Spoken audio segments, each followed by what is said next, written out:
How y'all doing? It's Cardi Rob. It's Tay Ford. Kashe. That's fine. Okay. That's fine. Yeah. And if you chose to click on today's episode, please expect some comedy, expect some information, and just expect an all-around good time. So thank you so much for choosing to watch the Play No Games podcast today. So since we got my friend Kashe here today, I had to hit Rob. I was like, you know what? I got a lot of stuff today that I think would be great for a woman's perspective. So I had to call my dog. So she came through. But I know since you've never been here, we usually play this game called Play No Games. No pun intended. But basically it's just, talk about what's ever, on your mind for the week. It could be your highs, your lows, whatever. So Rob, you want to kick it off? Just give her an example. Yeah, one of the things I played on games about is I talked to one of my mentors and just like playing small. And one of the things is like I felt like I was been holding myself back a little bit. And one of the things I've really understood is like I have a lot of really good ideas and I really just got to see them through because that's, what God has gifted me with. And I'm just glad that I'm pushing forward and like really like lean into those things. So 2026 is going to be interesting. That's what's up. I told my friend Jay Coop, make this the year of do and stop saying I'm about to or I'm gonna. So yeah. And like real quick, that's why I'm bringing and doing more of the relationship workshops I'm starting doing them in July. So I'm actually super stoked for those. That's what's up. What do I play no games about? For me, I would say I play no games about the fact that I think 100 men could actually whoop a gorilla's ass. I agree. Yeah. I disagree. Why is that? Logistically speaking, 100 men is not jumping on a gorilla, and people are underestimating, like, a gorilla is not going to square up with you. They're going to do that windmill punch, that hammerhead, and then you're done. That's Donkey Kong. I mean, pretty much, yeah. Gorillas do that. I've seen it in videos, so no chance. Yeah. 100, though? 100 men could... We have to think about this.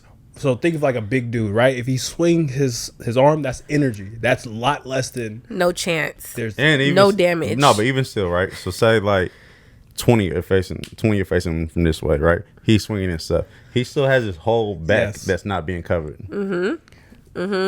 I feel like people are underestimating the psychological part of it. Once you see your friends or somebody's head get ripped off, you're gonna start running. No, facts. But that's why I say you have to have 100 crash outs. All right, so look here. You see Tay throw on the If I got 100 niggas, bro, if I got 100 niggas on death row, and I tell them if they whoop his ass, they can go free. Oh, you telling me they not finna make that happen?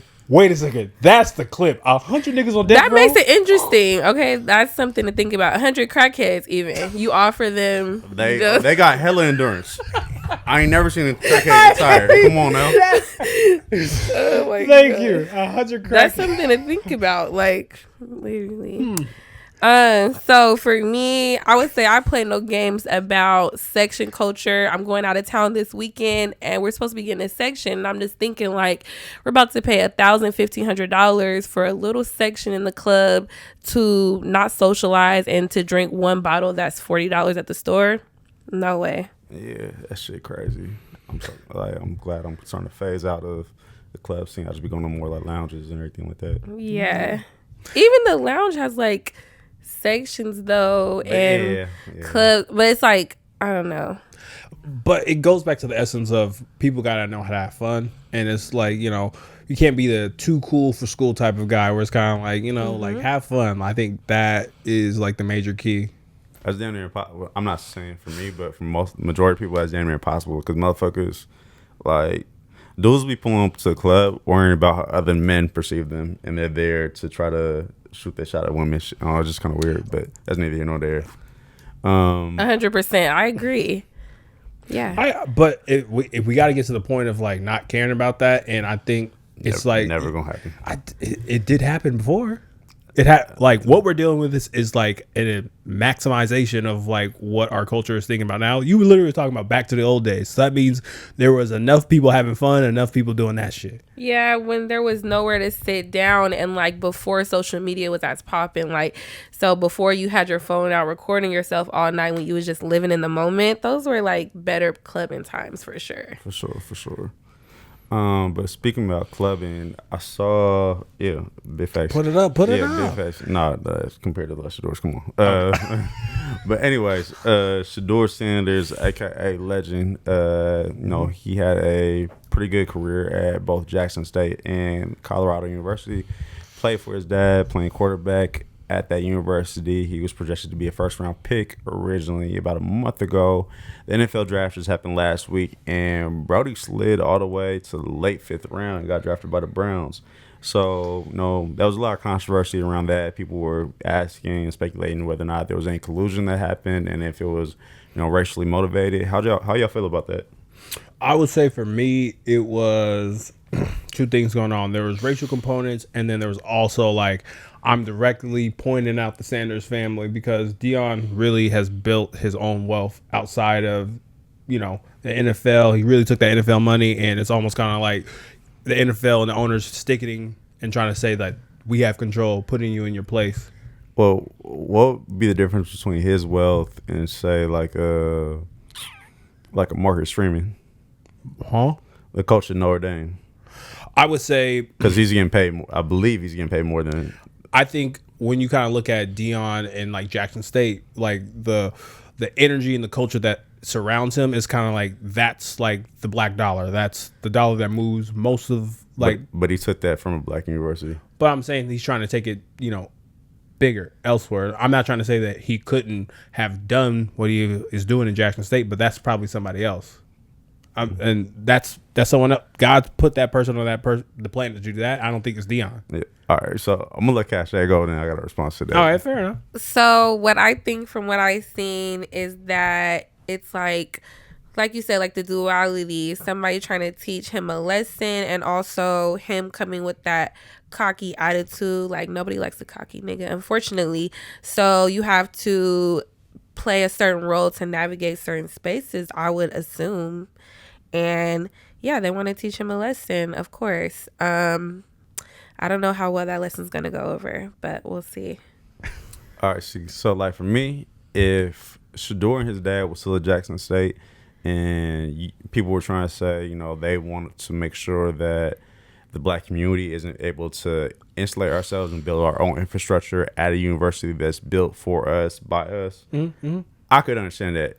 He's now at a predominantly white university or institution, rather, coaching there. And for the most part, Deion, even with his, bravado, everything like that, he's still loved generally by most people in the NFL community. So I don't think it's necessarily a target on him by his race. I think it's just more so people didn't like him calling his shot in terms of, all right, me and my son's not going to play in XYZ markets. Now, it is some hypocrisy because we've seen other NFL dads like Archie Manning do that with Eli. So, exactly. Yeah, but I don't think him coaching in Colorado and people worrying about them blowing up is the reason why the NFL made Shedeur slide.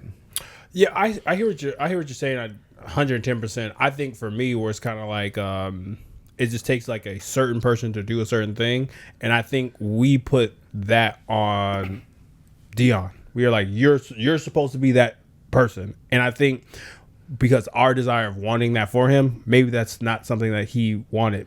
But I also will say that this world is big, and I feel like we have to be able to navigate and move in other markets where it's kind of like now we have and you guys can definitely correct me on the terminology, where it's kind of like I know Colorado is like a big conference school, right? Where it's kind of Power 5 school. Yeah, that's what I'm trying to Power 5 school, right? Big 12, yeah.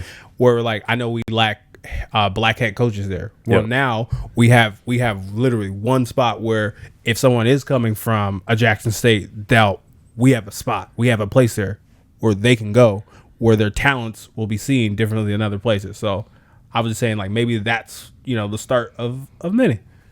Yeah, I mean, I don't want to go on a crazy tangent right now, but black people, we be real selective on, like, the people we champion. Because, like, and Prime is, like, one of my favorite. Shit. Prime is one of my favorite players. Like, he was in my baby book because, my people, we Cowboys fans. Yeah. But it's like Marcus Freeman, he a black coach, right? Like I just referenced. He just played the national championship game. But I get it, like, he ain't primetime Sanders, so nobody's going to give I shouldn't say nobody's going to give a fuck, but the casual fan or somebody who doesn't pay attention to football isn't going to follow Notre Dame the same way they would Colorado. It's almost kind of like, you have to correct me if I'm wrong, doesn't Jalen Rose have a school too? Yes. Or it's kind of like we talk about LeBron's I Promise School versus I feel like no one talks about Jalen. You do. Huh? You do. What are you talking about?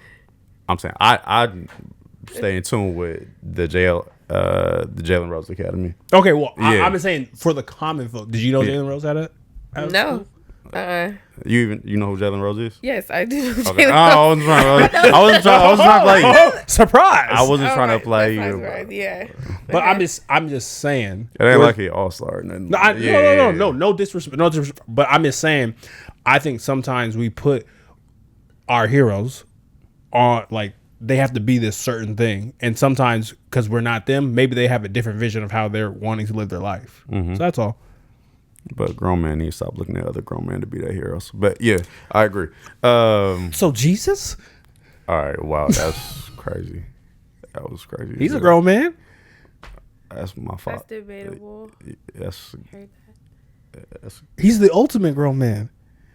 yeah. All right, yeah. I'm not gonna get into Wow. religious talk with you right now, but yeah, I love Jesus. You wear the shirt. As you can see. But yeah, and I hope Shedeur is able to bounce back. I know it was a very humbling experience for him that night, especially like he got a prank call from the Atlanta Falcons defensive coordinator's son, which was lame as hell, but you know, a 19-year-old halfway expect some shit like that. Mm-hmm. And Abdul Carter, who went 3, he actually had a similar call. I don't believe from the same kid, but it's not like it's not commonplace. Like, it does happen. It's just that Shedeur was representing himself. So normally an agent would be getting that prank call, and now he's hearing it directly. So there's that. But, you know, hopefully he can go into his season and kill. I mean, I imagine by training camp, he'll probably be like QB2 on the roster. Joe Flacco will probably start, but by week 5, 6, when they like 2 and 3, 2 and 4, all right, here's your time to shine. You just got to take the baton and run with it. But I know that was a crazy movie. But speaking of movies and shows, I know you want to rank a couple of classic black reality TV shows, or not black, but specifically, but reality TV shows. Yeah, you know, as we told y'all last episode, we're gonna, you know, get into like playing more games on the show because, you know, y'all love to see us quib, and, you know, we always like to say who's the best, so we actually gonna put some numbers and facts to it. But as we ease into that, help us rank these. So we have these shows. Okay. We have Keeping Up with the Kardashians. Okay. Run's House. Okay. Flavor of Love. Classic. Jersey Shore. Mm-hmm. Love and Hip Hop. And Making the Band. All right. Take that. Now, that was crazy that you said take that. now, what you about to start saying? Free Diddy? absolutely not. Absolutely not. Meaning, I have my friends here. Let's rank these. So, out of these right now, should we go from 1 to 6 or 6 to 1? 6 to 1. 6 to 1? All right. What's the worst? What's the worst? Run's House. Damn. Very wholesome, but as far as just like pure entertainment value, Run's House. It'd be a lot of like random bullshit with Rusty just running around or some, you know, random ass shit like that. For me, I would say probably Run's House too. It's between that or Keeping Up with the Kardashians. So I barely watched that, and the clips I did watch, the episodes I did watch, was trash. Always crying. Yeah, I like that. We'll take Run's House for 6, but I will say number 5, Keeping Up with the Kardashians. And the reason why it's not 6 is because what's that one dude? He will always be like quibbing with the family. He be talking shit. Scott. Yeah. Yes, Courtney's first baby daddy. Scott was keeping them all as humbled, normal as possible. Yeah, as he should. But Keeping with the Kardashians, yeah, that would be my 5 too. Honestly, like, if you replace their faces with just some black faces, that was one of the most ghettoest fucking shows ever. Like, all like had baby, like, it was like really like some like what the media would say is like prototypical like black family problems, like baby daddy, baby mama drama, motherfuckers fighting in the club, mom and daughter beefing, all that type of shit. Them going out to the club and just like yapping. Great take. I agree with that completely. People would like gloss over that just because they're the Kardashians, but they would never let women get away with that if they wasn't who they was or like looked how they do, for sure. Interesting. This is where things get tough. I feel like those two were kind of easy. Okay, let's see. R.I.P. my nigga OJ. So Oh, We see where you stand. so we all heard that, right? Okay, I just wanted to make sure. I would say my fourth would have to be. It's tough. Damn, this is tough. I feel like Love and Hip Hop low-key a cheat code because there's so many different cities that did that in. Exactly. I'm gonna say Flavor of Love. I'm gonna say Flavor of Love. I'm gonna say Flavor of I Love. don't know about that. G. Immediately no. I don't know. The reason why I about say that. Flavor of Love is because when you look at Making the Band is classic. There's so many hilarious things from that. And then right after that, Jersey Shore, come on. Jersey Shore was classic, hilarious. And then last but not least, we got, what am I talking about? Oh, yeah. Love and Hip Hop. Because the point you just made is the reason why I couldn't put Love. I had Love of Hip Hop. Okay, yeah. For me, it'd probably be like a toss-up between those two. Exactly. What two? Love and Hip Hop and Flavor Flavor of of Love. For- So Flavor of Love season 1 and 2, that's like all time. Goated. Like that's goated. The third one where I can't remember Thank you. Shorty who won. I just remember Delicious won season 1. No, I'm lying. Hoops won season 1. Then Delicious. Then Delicious won season 2. But the third one, nobody even gave a damn Exactly. about The first other one. ones have longevity. Yeah. See, thank you. Longevity. Longevity. Okay. Yes. Well, I'm talking about 1 and 2 Flavor of Love. Yeah. Can we just add some context here too? Okay. He was a valedictorian of Jeff. Yes. Okay. I'm not using those skills right now. Oh, wait a second. Are we trying to diss, one of the greatest schools in Portland, Oregon? I know. I don't give Oh, homework. Jeff. Oh, yeah. Okay. Oh, we started it all over here. Oh, I didn't introduce y'all. So like, I forgot you went to Benson, right? Yes. Oh, that's cool. Take me. Oh, what? Yeah. Actually, y'all. I think y'all changed y'all mascot. Well, Oh, we did I not forgot- change it's ours. something else now. I think they're it's- trying to get people killed. They like the Astros. it's a. I think it's a texter. No, I think they changed them to the Astros. No, that's just the. No, I promise you. No, Astros? I promise you. I saw a report about that they were changing to the Astros, and it was a whole bunch of people like, bro, y'all tweaking right now because Maybe I do remember seeing something like that with people, wearing that type of hat, that type of gear. Yeah. No, I think it's just about to. I don't know if it's enacted yet, but I think like next year. Okay. Because they're remodeling and stuff. Yeah, they've remodeled it. Very nice. It looks amazing. I would have loved to go to Benson when it looks like how it looks now. Damn. All right. So what we saying is for though? I'm not going We gotta for what y'all said. I'm putting Making the Band at 4. Ew, For sure. Making the Band was good, but the other 3 were better. Bro. And that's just that. I'm not. We got Danny the Kane. And I love All right, love that me some aside, Danny. the season 4 with the guys, Q crashing out the entire last season was some of the funniest shit I've ever seen on live TV. So, what did you say it was for? I said Flavor of Love. I'll go with that. We can rock. Thank with- you. for it. Okay. You rolled Two- out. Have y'all two both looked at against me one, sideways. that's All right, fine. Drew, put that as 4 real quick. All right, now we got 3 options left. What we going with? All right, Jersey Shore. Jersey Shore. Love it. Making the Band, like, no. Jersey Shore. All right, no, I might go with it. I might. Yeah, Okay, why Making the Band? Because that's the reason. I just said my reason. It should have been number 4 because y'all really doing Flavor of Love wrong. But okay, I'll take it as 3. I guess like it was good. It was alright. Diddy, like because it's Diddy Making stuff, the it Band. should already be lower. All right. No, I'm gonna choke that one. Oh my God, what the fuck? The Pause. Anywho, so we got Making the Band as 3. I'm fine with that. Whatever. All right, now we down to the final two. Jersey Shore, Jersey Shore or is 2. Love and Hip Hop. Jersey Shore. Jersey Shore. Yeah, all right. So I ain't gonna lie, I got up on Jersey Shore super late. Grenade whistle. Ryan. Yeah.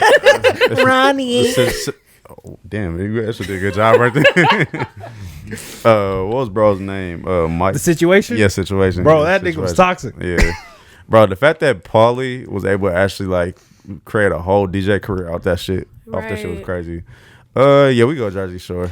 Now I'm all glad that we can agree. But let me ask y'all this: what's the best city Love and Hip Hop has been in? Whatever city has Stevie J. Atlanta. Atlanta. See, I ain't gonna lie. Hold you. I slick might say New York. I think Stevie J is a character, and his situation with BM and Jocelyn, that in of itself is probably the best story. But between Joe Budden and Tahiri, Fab, What's your man's name? He went to jail. Mandisi. Mendices. Yes. It's not my man. Yandy. Consequence. Yeah, nah. He knocked out. Nah, he ain't knock him out, but he hit the fuck out of Joe at the reunion show. Man, I'm not gonna lie, Stevie J. You know That was a good reunion for sure. I would say. How so? Like Cardi getting on, what's his name, Rich, and then wait, okay, no, am I thinking what season was Peter Guns? He was in New York. In his that's like one, that goes with him and his little situation with his baby mamas Amina and Tara. I think that is like top 2 between like the whole Cardi was on it too. Yeah, Cardi was on that Cardi too. B. Oh, Cardi B. Cardi B. Yeah, I'm going between that one and Atlanta, but that one is like pure trash reality TV. Okay, so we got some votes in from the backseat critics too. So New York won. I win. You suck. But speaking of love, though, I know you had that other question that honestly was in the Rolodex a long time ago. I could refresh you though if you need it. No, I got this. Well, we are handling the results of this ranking, and I like this ranking squad. We some discrepancies, you didn't like some placement, but we handled it. But I'm just curious. Hey, look here, I'm working on transitions. The Henny White's working. So when it comes to, remember you say he drank a lot. we're breaking this down. Yes, I get more looser. So yes, I don't. Oh my god, bro, come on. Why are you the only person going there? You're literally the only person going there. You're the only person that worship the way you do. They were thinking it too. Yeah. The fact that all these grown men are going straight. She was talking. The fact that you're not. Because I'm a regular human that uses the English language. You know what? I am an alien because you're always weird. So when it comes to dating, right? I'm just curious, y'all. What's too premature to say I love you to someone?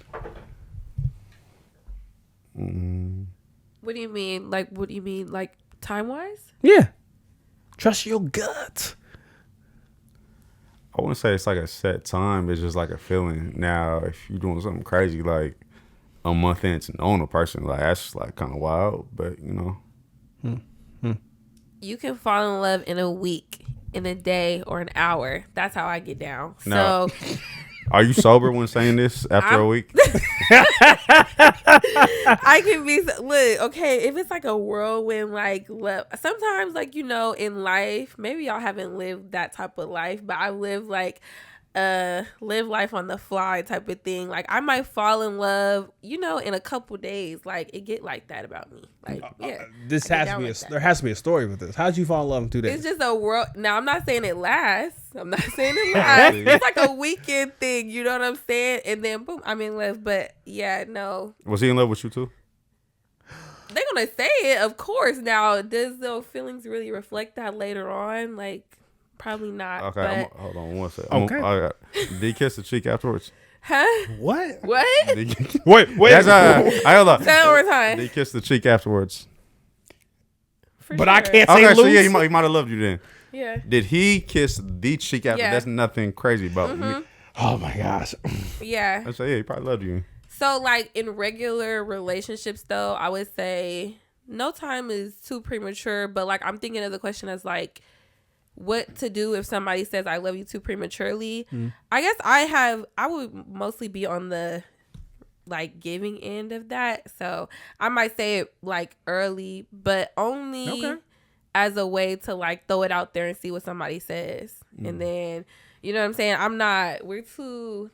At the age that I'm at, I'm going to wait for the dude to give me feedback first in order for me to say. If I do say it first, I'm just trying to like check your temperature basically. So it's kind of manipulative. Sorry, but that's the truth. What about you, bro? Like she crazy. Hey, yo. Oh, y'all hear that? Y'all hear? Play no games. We giving you the playbook.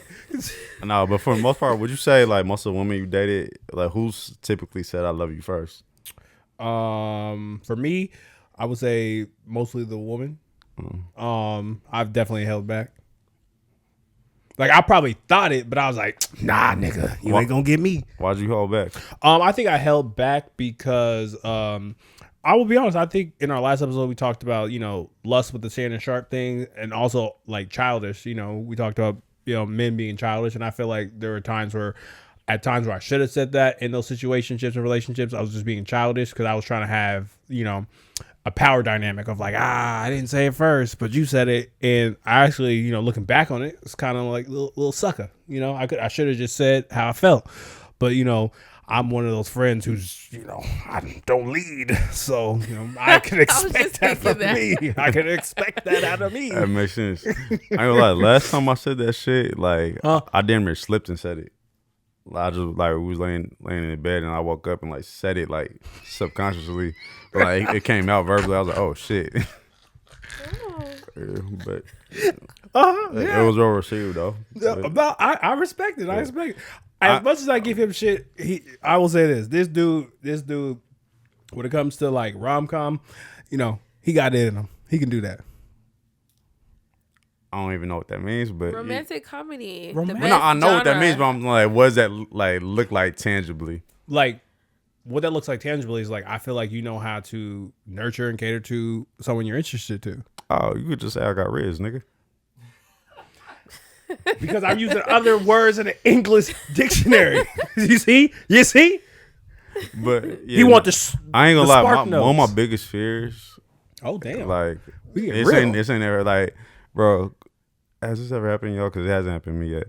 Like me saying I love you to a woman, and then her saying some shit like, "Oh, thank you." I would say this. It was high school, Jefferson. Damn. It was Valentine's Day, and I'll never forget this chick. I got her flowers, and I went to her class, and I gave her flowers and chocolate, and she looked at it, and she laughed, and she threw those flowers away. And I was like, damn, heartbreak. Did y'all have any relationship before that, or like this we was were, just... We were flirting. Oh, okay. So I think that's nice. That's fine. Oh no, that was painful. No, yeah, that was painful. But getting flowers, like, that would be nice. It was Valentine's Day, so like that's sweet. I feel like you should be able to get that shit off. Get away with No. I ain't gonna hold you out and say I'm sexist. You can say like it's a double standard with shit.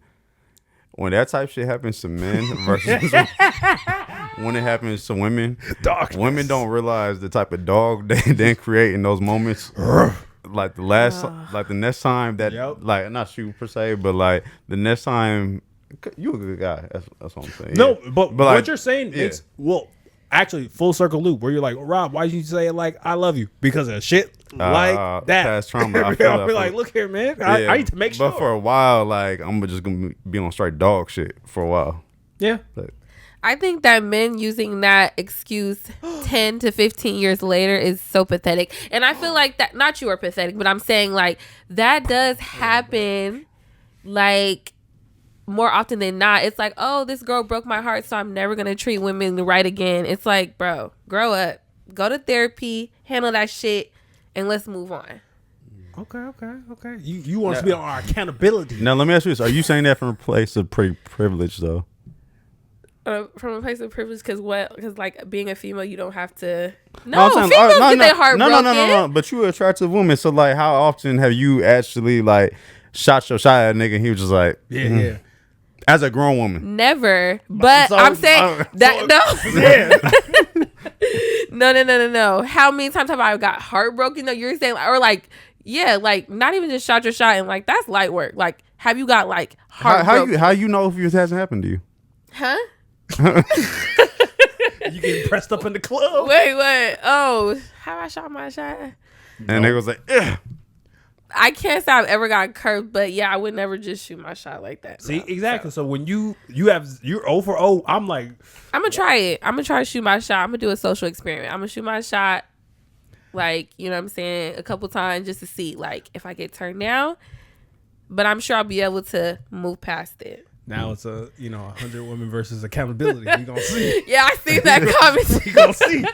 We gonna see if you gonna do that. Next time you on here, we gonna talk. I'll bring y'all the results when I come back. But once again, we kind of get into the thought tank of like what's it being a man versus being a woman. So like I can expect the answer. I apologize. I can expect you saying something like that, meaning like when we're in the dating sphere and sector, it's kind of like that's where I'm like, we got to have grace with everyone. Where it's kind of like if someone's not being creepy or whatever, like, you know, shooting your shot, you ain't got to like oozy them down and be like, nigga, you suck. And I've witnessed that. I've had guys go cross room, talk to girls, come back and be like, she didn't want me no more. And I'm like, it's okay. But it's kind of like, all's fair in love and war. But like Michael Jordan said, you miss every shot you don't take. So there you go. I was balling back in the days. Never. But I think it's time for a commercial break, though. I put the new 40s on. Anyway. I'll be right back. We'll be right back, y'all. Bro, I was legendary in Eugene. Do you have an event coming up? A project that'd be elevated by crisp visuals and clear audio. Look no further than the Backseat Critic Productions. Our email is bc.productions.pdx@gmail.com. Find us on Instagram at bc.productions.pdx.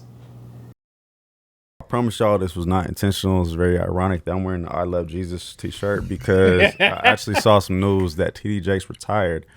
So, TD Jakes, he's been, I feel like, a prolific figure in the Black church community over the last, 20, 30 years. He has a very iconic voice, saying shit like, wake up, all that shit, right?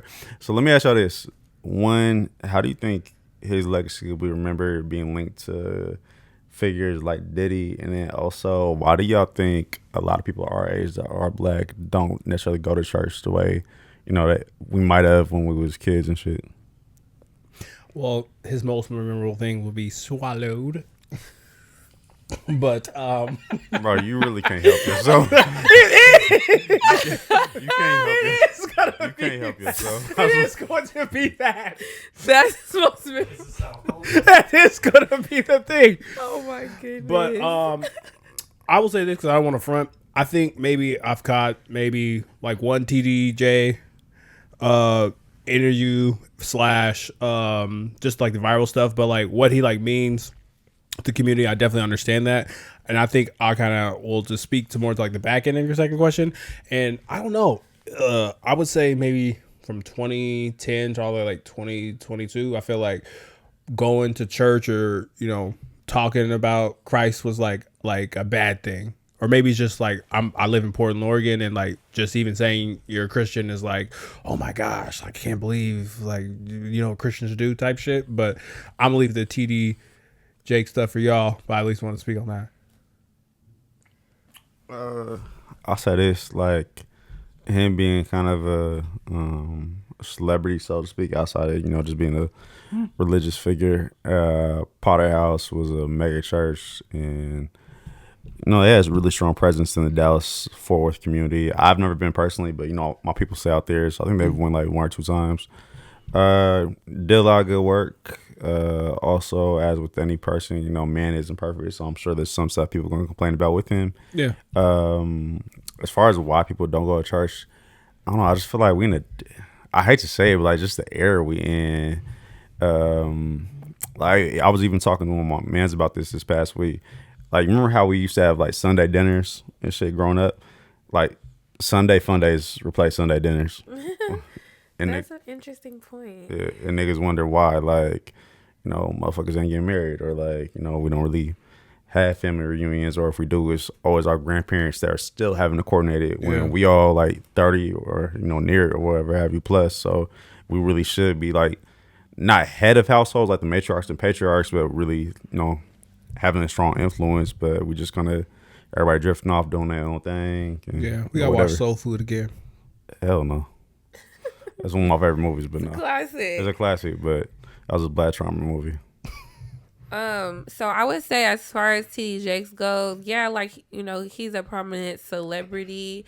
And so when you're Black and you kind of like fault that line, like go back and forth with that line of like celebrity to like pastor, it always gets kind of scandalous. And you're going to be involved in like some scandalous stuff. And I feel like that, because that's happened at the end of his like career, so to speak, it's kind of like clouding the public's perception of him. But he had a good run. He did great things. As far as people our age not going to church anymore. Like, I would say it's a combination of many things. So church used to be like a place of like community. Now people have found community in other spaces, especially social media. And for Black people, it's kind of been like a swing away from Christianity to more of like spirituality, or people have thought like about how Christianity has oppressed Black people, like historically speaking. And that information used to be kind of like sequestered into your own bubble, but now it's on social media. So it's like we can widely spread that information to everybody. And it is what it is. That's what it is. You know, people shouldn't live in delusion anymore. That's how it was disseminated through our community. And, you know, we need to just be honest about that, I think. I think also one thing too as well is the rise of being able to do church at home. Absolutely. You know, that's also a big thing too as well. I'm just curious because we're on it. How do y'all feel that in Christianity that there are mega churches? Do y'all feel like that's like a trap? Like, I've always felt wary about that. How many people would argue we go to a mega church in Portland? Wait. It Where? wasn't a mega church yet. Originally, yeah. I was there at Grassroots. Rose Church. Oh, I didn't even know what that is. Yeah, no, it's like... See, I heard that so many years ago. What's Rose All right, Church? cool. But here's the thing, right? So on Easter Sunday, you know, of course, hella people gonna like pull up, right? Yeah. The attendance was expected to be so high. We moved from our normal, you know, building over to the convention center. I counted up a rough estimate. There were roughly 1,900 people between two services that pulled up. Okay. Yeah, that's like nothing I've ever seen before in Portland for sure. For me, mega churches is just the space that I'm at. I don't want to get too like controversial, but the space that I'm at is like kind of backing away from all of that, like in traditional church and like religion in general for me. So it's like, I feel like, yeah, I can do church at home if that's what I'm into. Like going to a space like that, it's just a money making machine. Like it's a business. At the end of the day, it's capitalism. At the end of the day, Dare I say, would you say you're more spiritual? I wouldn't say. I don't want to get too like. I'm not. No. So, no. I will say this. I'm asking because, like, I know me and Tay talk about Christianity on here and things like that. I don't want to assume what the guys behind, but I'm going to say not. But I feel like a true Christian is welcoming and setting a table for all people. And, like, we got to be able to have those conversations. And, like, we can't front, like, Christianity caused a lot of stuff in the world. So I think talking about it and being able to, like, show people through our good actions, that's what, you know, good spirituality or good Christianity is. So, like, not trying to put you on Front Street, but, like, this is the conversation that we got to have. And I think this is why people like Andrew. You know what I'm saying? Yeah, for sure. I think more so than anything, whether it be Christianity, Islam, Judaism, or, you know, whatever, you know, religious faith you may believe in, at the core principle of them, a lot of them share common values, you know, love thy neighbor, honor them, their father, their mother, so forth and so forth. But the application of it by man is what you get when you start seeing stuff go awry, and you get like the pastor who's skimming some money off the top, and instead of it actually going to good works, whether it be like programming towards like, you know, single mother support, or, you know, helping out with like houselessness for individuals. Now he pushing a Range Rover or whatever have you. I'm not one of those people who say like a pastor has to be living dirt poor, because there's a lot of work that goes in making this service happen Sunday to Sunday. So they should be able to live a decent to pretty good lifestyle off that, because it's a lot of responsibility on their plate. Because while we, for the most part, my job I don't actually get to just because I got a senior level role, but for a lot of people, when they do it 9 to 5, 8 to 4:30, whatever they're doing, they get to just take their hat off. As a pastor, you are always working. If somebody calls you, there's kind of an unwritten expectation. I got to be available or go pull up to wherever. That's how I feel being a therapist. Like it's not 24/7. Rob, you think about this? But I'm like, yeah, I'm close. But it's kind of like, you know, I think I was listening to Eric Thompson this week. Thomas. Thank you. Divine assignment, and like that's a divine assignment where it's kind of like, you know, it's not because like everyone makes a career like, oh, I got to do that. No, fuck the career. Like this is what you're put on the earth to do. So divine assignment. But I did peep something. Tay was saying something. I felt like you wanted to respond. What was it too? What Tay was talking about. So like I said, just piggybacking off of what I was saying earlier, I have taken a step back from Christianity, religion, like organized religion in general. I feel like that. I feel like if you want to have a relation, like I could have a relationship with God if that's what I choose to do, and that's fine. But as far as like organized religion and the way that it manifests, I don't agree with it. I don't agree with a lot of things that I have, like, because I was raised in the church. Like I went to church probably 3 days a week. Like, you know, that's how we all was like when we was growing up. And when I got to going to school, critical thinking, I just don't like the way it's applied, like you said, and I can't separate that from the word or like what it actually like means at its core value. I can't do that because of all the damage that is done to my people specifically and what it continues to do to women in general. I feel like because I was reading this study and it was like in the last like 2 to 3 years, it's like more men are going to church and like identify as religious versus women are like down. And for the last like 100 years, it was women up and like men were down. So it's like, why are men becoming more religious? Why are men going to the church? And the obvious answer, the obvious reason is, you know, the rise of conservatism, men wanting to find a woman through extreme measures to oppress women. That's how I look at it. So I had to step back. Now, with that data, was there any filters in terms of like filtering for racial demographics, economic demographics, so forth and so forth? So it was only age. Oh. So it was. No worries. I try to play you today. No, but look, it's also it's I feel like it's generalizable. It's generalizing to black men for sure, like black men and black women. I can see that with my own thought. I can see it anecdotally, but I'm sure if I was to look up something, that would be the truth too. Like that is we could talk about, you know, what is going on in our administration. So do you feel like black men are getting more conservative? For sure. I feel like black men have always been, black people in general are conservative. We are. At their core. Let's keep it real. But I feel like that they're more outwardly expressive of those conservative values now and like feel comfortable in that and like inching more towards like extremism every day. So, sorry, because we got her here, I have to like. Okay, no, that's fine. That's like fine. What type of values? Because all right, I feel like I can kind of guess what you're hinting around.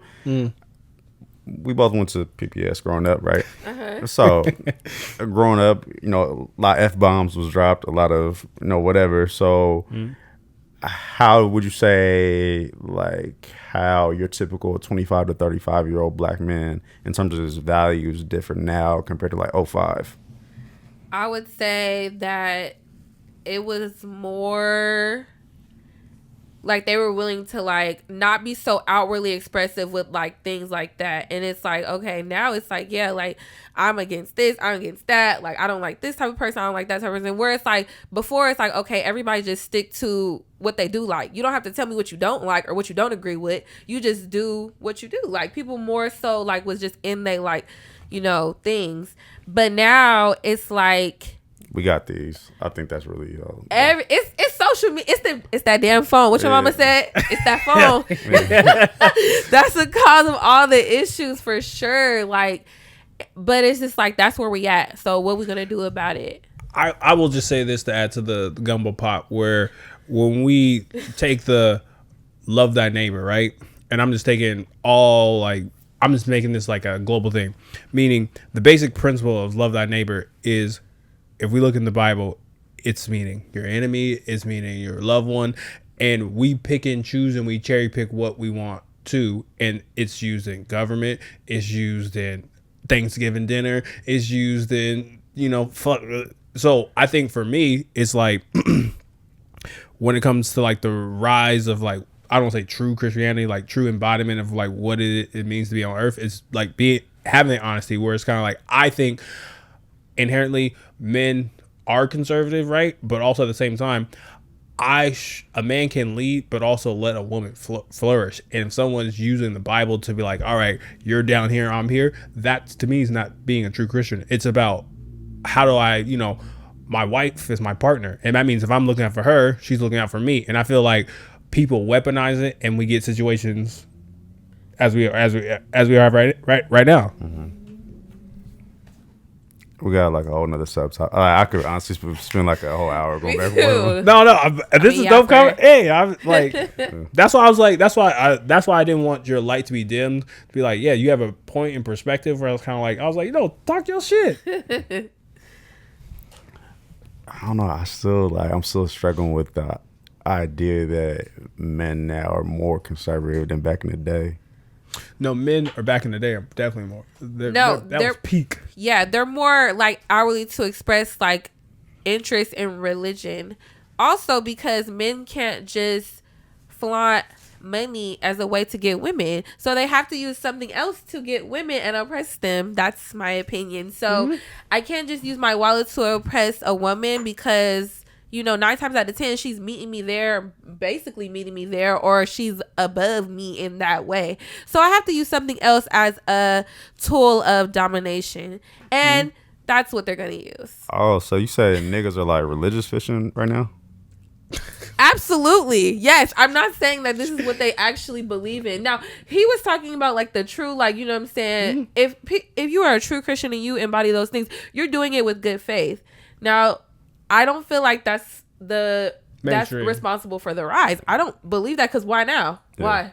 It's kind of crazy she said that too, because like my man, he was like halfway trolling, halfway serious, but he think everything I do is to bait women, because I say that to be fucking with you, but like, no, I'm not talking about you. I know what you're saying, but like, but like he was like, oh, look, this nigga going to church now. Like, yeah, I've been asking you to come with me for 2 months, but But no, when you like, it's when it's like people doing good. Like I know what you like, but that's like second like code switching with black people shit. Like you can come. Like you said the thing. Come to church. You of course. Go ahead. Sorry, can I give some statistics as far as like political? Yeah. Go ahead. Please say who you are. Hello. I think if you're fact tracking. I think if they watch. My name's Brandon. I think if they watch the show by now. Context: Gen Z men, late Gen Z and early millennial. Right. That's my age group. Okay.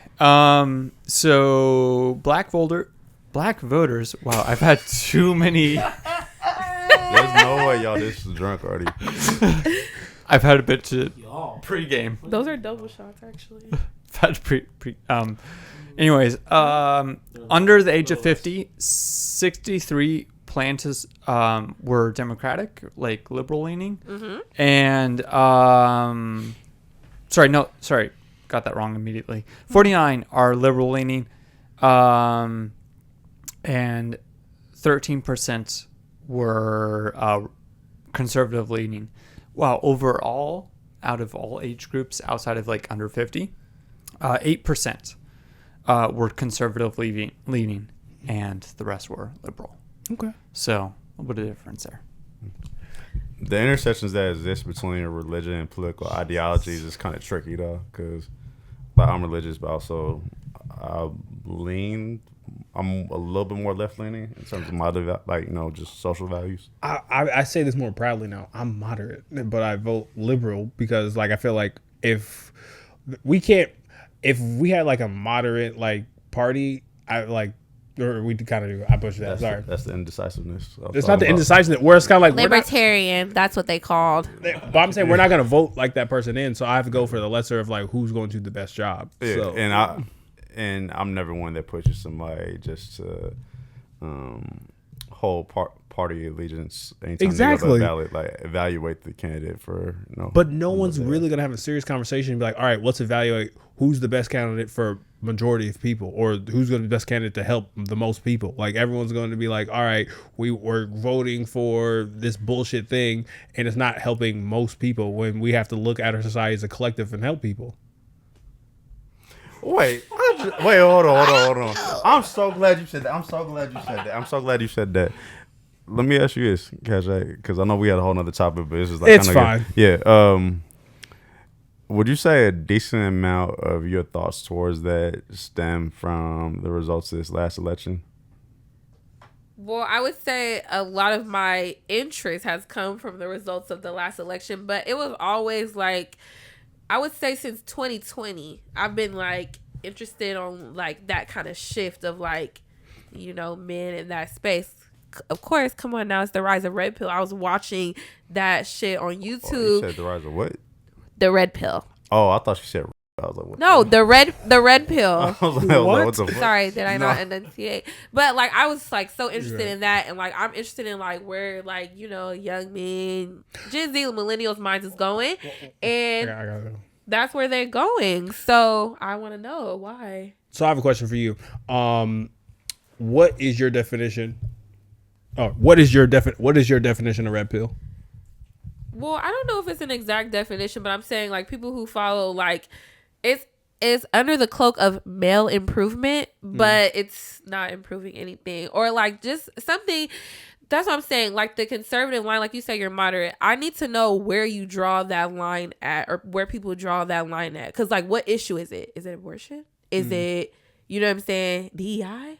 Spooky DEI? Where do you draw that line at? That's what I need to know. And it's like, if it's, it's like, yeah, like you said, every situation I can evaluate on an individual basis. And that to me is what we should be doing as a society. Now, I think not every country is perfect, but it's kind of like when we look at maybe like a Japan, like a lot of their works is for the collective, like everyone is benefiting, where it's kind of like they have less built in for celebrity, more about like how is this generational.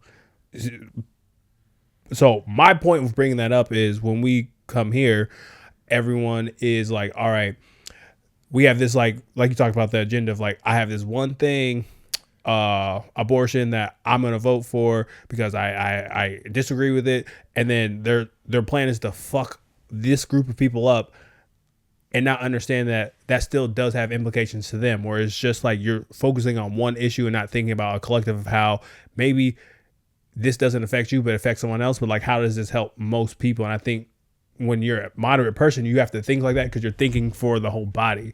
So, yeah. Yeah, you said a mouthful. I ain't gonna lie. I ain't know what it like. Interject. no, you're good. I agree with you though, for the most part. People can't get fixated on very, I don't want to say minuscule, but minuscule issues in the grand scheme of things. So I say this. Or like motherfuckers like complaining like, oh, she's a liar. Well, fucking Trump has lied his entire political campaign. I love liars. But it's the overcorrection effect, meaning if some dude broke your heart, right, and you had this thought of like, oh, I'll never trust a man again, you're overdoing it. Meaning you're eventually gonna have to trust someone again. It's too extreme. We're like, all right, and I feel like we're just either this far left, this far right. Meaning, life is a spectrum. It is. It's gonna be a mixture of the two. So I think just sure. You can disagree. So I was just curious because you're kind of centrist. Yeah.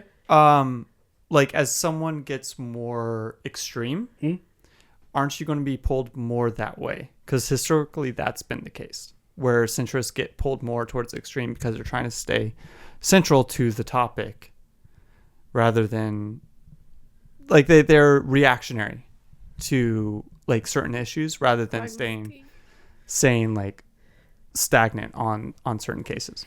And actually planting your foot on the ground on what you believe in. There's like, yeah, there are certain issues I have, like, this is what I believe, but I'm also like, I'm willing to try this out this way, and if it doesn't work, I'm smart enough to be like, all right, I thought about it this way, all right, we have to try it the opposite way because my initial thoughts were wrong. That's how you set that. What do you think about that backseat critic? Crazy. Yeah. As long as you can admit when you're wrong, that's like what a lot of like everybody got, like you said, 100 women versus accountability. Look, I have no problem with saying when I'm wrong. It might take me a little while, but I will eventually say it. Not at first, but yeah. Well, yeah. Let's talk about that. When's the last time? When's the last time you should have been accountable, but you was like, nah. What's that Pisces shit? What the fuck? I can Pisces, a Pisces queen. Like I said, I can always be accountable. Maybe not in the moment, but in my head, I'm like, you know what I'm saying? I'm wrong, but can you it's hard to hourly, put yourself down. So I empathize with y'all who can't admit when y'all wrong. I feel like I do for the most part. I'm just not wrong too often. There we Exactly. go. I agree. There we go. I agree. There we go. And I already knew the bullshit else. But I don't speak unless I'm like, I've done my research on whatever I'm. But even Exactly. though research is evolving, No. But when are you as a centrist going to admit that you're wrong rather than just I like am playing the middle ground I am constantly I am as wrong. a constantly like shifting political dynamic? There's no inherently yes. There are situations where there's a yes and a no to certain things, but like a lot of the solutions is a mixture of the two. It's like if you're telling someone no, maybe no's not the answer. You can say not right now. Let's give this a try. Like you're trying to get me in this chess game, but like no. All right, here. We'll test you out right now. Do the descendants of African slaves deserve reparations? Yes. See how like that was just very. Uh-huh. You even have to think about it. Yes. Okay, ask me something more controversial. Or you? No, you can. Cause I'm trying to think. But You only going to be here for tonight, possibly. So. I don't have one. I'm trying to think. like we all have a hint of liberalism and conservatism like inside of us. Like there's certain levels to it, and then I'm far left. I'm like, that's fine. I'm very left. Like, oh, this is right. I'm I'm way over here on this side, and like as everything keeps going on, I just keep getting further and further. Like, yeah, I'm about to get a mohawk, dye my hair blue. Like that's how far left I am. I'm going that way. Oh, okay, taking it back to 2008. I feel it. Yes. What time do we have? You're about almost an hour in. Hour one. Yes. You want to wrap it? Yeah. All right. Well, let's just say this. This was an unexpected turn in the episode, Yeah, for sure. but We no start good. talking about politics. But I feel like that's She's losing. I'm not losing. I'm not, and being a monitor is not like the best thing. Yeah, because every issue is something new, so I'm gonna look at it with fresh eyes. Yeah. So yeah, bite your lip and look down. Now that was crazy work. I will admit that because he was looking down. I will admit. Was that sexual? Because that felt weird. Because you're looking at the camera. You're looking at the camera. I'm done with this. That's the only one I was like, that was wild. Now, yeah, today was a good episode. I'm glad I learned some things about my friends. I appreciate you coming through. And we learned some things about you too. I fucking hate this job. No. But as always, don't forget to like, comment, subscribe. Definitely tap into the YouTube page, and we'll be back next week.